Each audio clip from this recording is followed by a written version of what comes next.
Hi there. My name is Betty and I post finance tutorials here on my YouTube channel. Today I am going to offer a tutorial on two major concepts that some students still confuse, and that is Ordinary Annuity and Annuity Due. So if you aren't aware yet, I offer one-on-one finance tutoring on my website, which I'll post the link somewhere here on the screen and also on the description box below. So feel free to check that out if you'd like to have a one-on-one session. Other than that, I do also have pre-recorded Udemy tutorials. So if you know Udemy, that website, I do have tutorials that I've posted there before.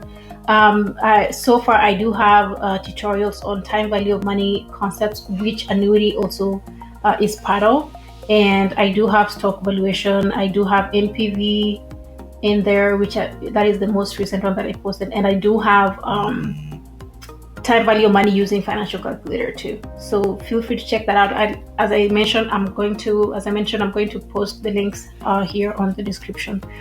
Okay, so let's differentiate these two types of annuities and how do we calculate their present values or future values, or what the question actually needs us to calculate. So first of all, it's necessary to understand what annuity is, and I hope you can see my screen here. And this is the first section of calculating ordinary annuity versus annuity due, which is particularly on Excel. So if you're still interested, I'll still post another tutorial on how to solve these two types of annuities using a financial calculator. All right, so here, let's get going. So what is an annuity? By definition, it's a recurring fixed payment to an individual, meaning it is paid consecutively for a certain period of time. So these are recurring cash flows. So let's say you're expecting to receive cash flows every single year for 20 years. That is a form of annuity because you do have a fixed amount of money that you're receiving for a particular period of time. And then to go on to ordinary annuity here, where my pointer is. So in simple terms, it's recurring fixed payment that occurs at the end of every period. For example, at the end of every year, or at the end of every month, or at the end of every quarter. It could be at the end of every day or at the end of every week.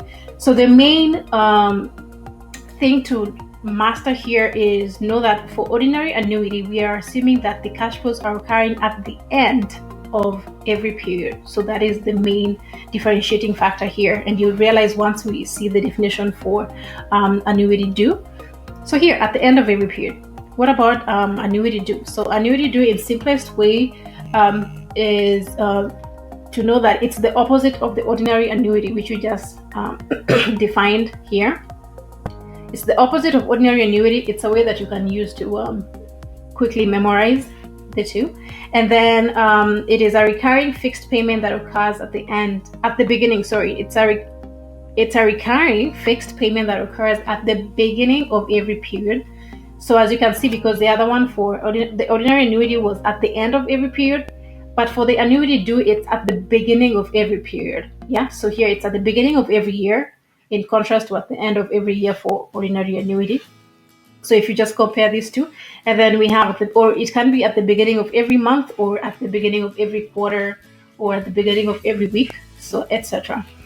Okay, so know that ordinary annuity it's the cash flows occurring at the end of every period, whereas we have annuity due is occurring at the beginning of every period. Okay, now that we know that, how do we solve that using Excel? So here I have an example here for an ordinary annuity. It says that suppose you will need $12,000 in 3 years. How much must you invest per month? So maybe something to keep in mind, it's per month, in order to have $12,000 if money earns an annual interest rate of 6% compounded monthly. Okay, so we do have a future value here, and if you're not so familiar with the time value of money concepts, I do highly recommend that you watch other videos that I have here on my channel to do with just basically finding the present value, future values, and other concepts that apply that are applicable in time value of money. So if you're not familiar with that, I do highly recommend that you check that out. Okay, so coming here, we do have, you will need $12,000 in 3 years. So because it's 12, it's the cash flow that is occurring in the future. We know that that's going to be a future value. So future value is $12,000. So just write FV 12,000. And you need it in 3 years. And then how much must you invest per month? So once you see a recurring cash flow, because it's per month, it means that it's recurring every single month. And because here, how do we know that it's an ordinary annuity? So if it's not mentioned that the cash flows are occurring at the beginning of the period, assume by default that it's an ordinary annuity, that the cash flows are occurring at the end of the period. Okay, so this is our ordinary annuity here. Cash flows are occurring at the end of every month, but you want to have $12,000 in 3 years. And what we're looking for is that PMT, which is the recurring cash flow. All right, so we have N. N is just the duration of the annuity, which is 3 years. However, because here, something that we're not going to be using 3 years as our N, because it says here at the end, the annual rate of 6% compounded monthly, which means that the interest rate is payable every month. So we need to convert this variable, which is the duration, into months. So since we have 12 months in 1 year, in 3 years, we're going to have 3 times 12, which is 36. 3 times 12 is 36. So N is 36 months, okay? And then we do have the interest rate of 6%. So that is going to be I. Let's just put I, which is the interest rate. So I is 6% per year, but because the interest rate is compounded monthly, we need to change the 6% into a monthly rate. So to convert that into a monthly rate, divide 6% by the number of months that we have in a year, which is 12 months, and that becomes 0.5, and change that into a percentage. I need to change that into a percentage. So 6, I need to do this and convert it into a decimal first. So 0.0636% as a decimal, divide by 12, and then I just changed it to a percentage. It becomes 0.50% or 0.5%. All right. For something else also to keep in mind is that for annuities, we need to have all the variables. If it's not given, like in this case, we don't have a present value amount. If it's not given, use 0. So PV equals 0. What we're asked to find here is to see how much must you invest per month in order to have this $12,000 goal that you're planning to have in 3 years. So we are going to find the PMT. We are computing PMT because the PMT is the recurring cash flow.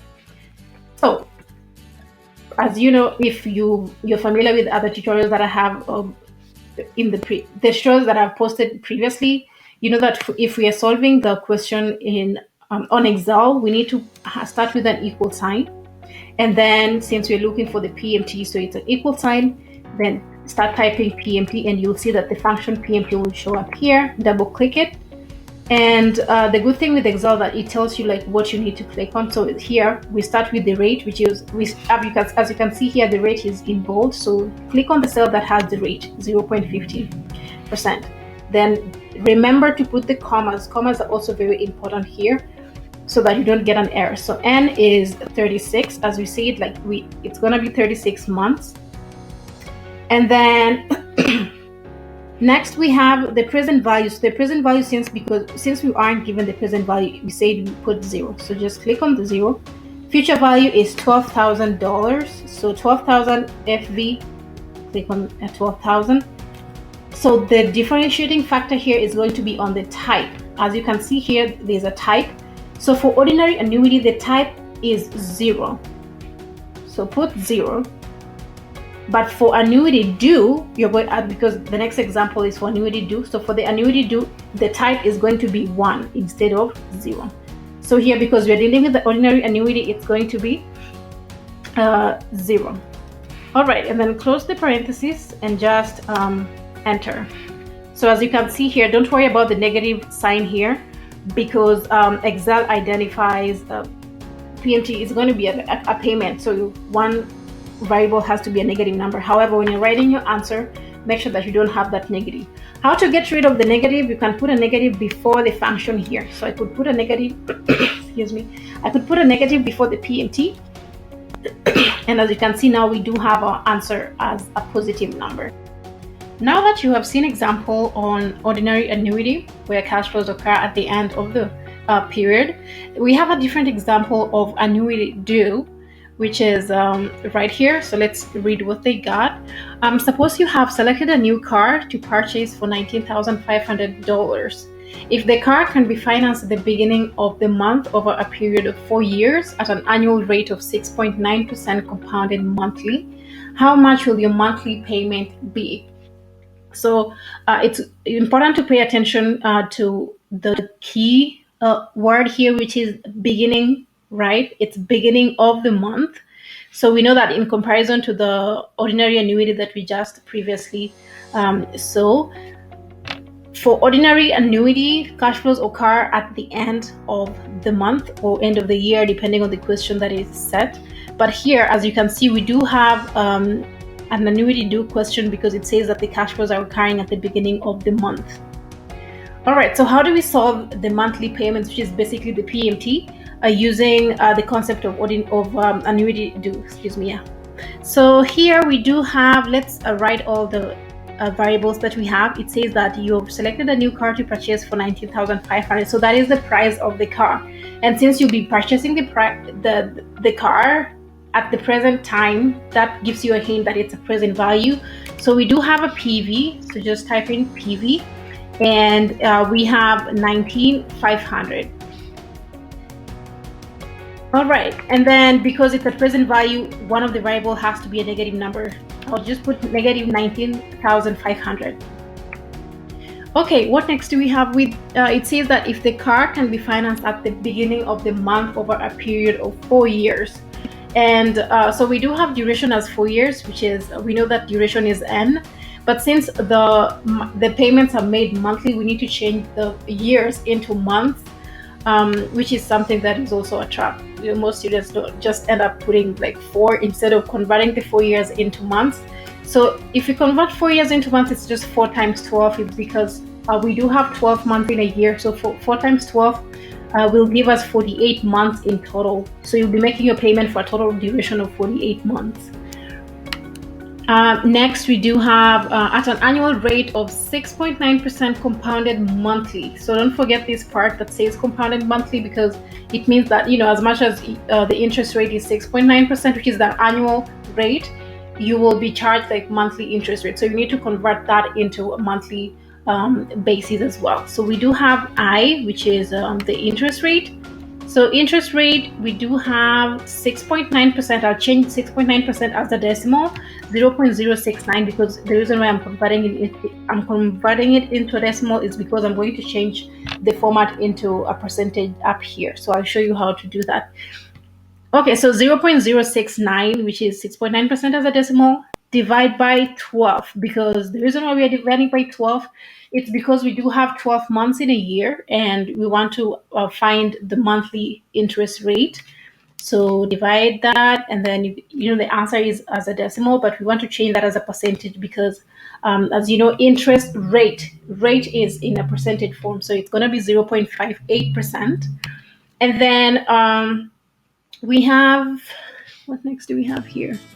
How much will your monthly payment be? So because, as I mentioned before, in annuities, make sure you have all the variables. If it's not given, put a 0. So we don't have a future value amount here, put a 0 so that you don't forget, because sometimes students do forget, but it's easy. I just find it easy when I write everything down, and I know very well, like in annuities, I need to have all the variables. If I don't have a value for any of these variables, I put a 0. All right, so let's find the payment, which is the monthly payment amount that this question asks us to find. So we're going to compute PMT, because PMT is the monthly payment. So as we know, as usual, when calculating on Excel, you start with an equal sign. So equal sign. Then, because we're looking for the monthly payment, we do have an inbuilt Excel function, which is the PMT. So start typing PMT, and the PMT function shows up like this, and then just double click on it. And as I mentioned before, again, for each function, like if you see the bold, whenever we have any variable that is bold, it tells you like which cell you need to click on. And also remember that you need to put the commas after each variable. So let's start. We have the rate here. So the rate, we know that it's the interest rate, which is the monthly interest rate of 0.58%. And then don't forget the comma, otherwise it will give you an error. So we have, the rate is that, and then we have N. So N is just number of periods here. N per is just number of periods, which here we do have 48, which is 48 months. PV is the present value. So the present value is 19,500 negative. So there's no need to put a negative sign. Once you have like your negative sign here before your number, you don't have to put a negative when you're clicking on the variable. However, if I didn't put the negative before the 19,500, I would definitely put a negative before B36 here when after I plug in the function. Okay, I hope that makes sense. And then comma, we have future value. Future value is a 0. If it wasn't given, if you are very sure that you won't be forgetting the variable, you can ignore putting the future value as 0, but make sure that you type in 0 in here while after you plug in the function. Okay, and then comma again. So here's the differentiating factor, as I mentioned, because for the when you're calculating here on Excel, the type will be 1 in this case. So in the previous example where we had ordinary annuity, we put the type as 0, but in this case for Annuity Due, we put 1 as the type, and then just close the parentheses and enter. So you see here we do have $463.38. So that would be your answer for this question right here. Yeah, so that's pretty much it. I wanted to make this pretty short, like just to give one example and differentiate these two types of annuities.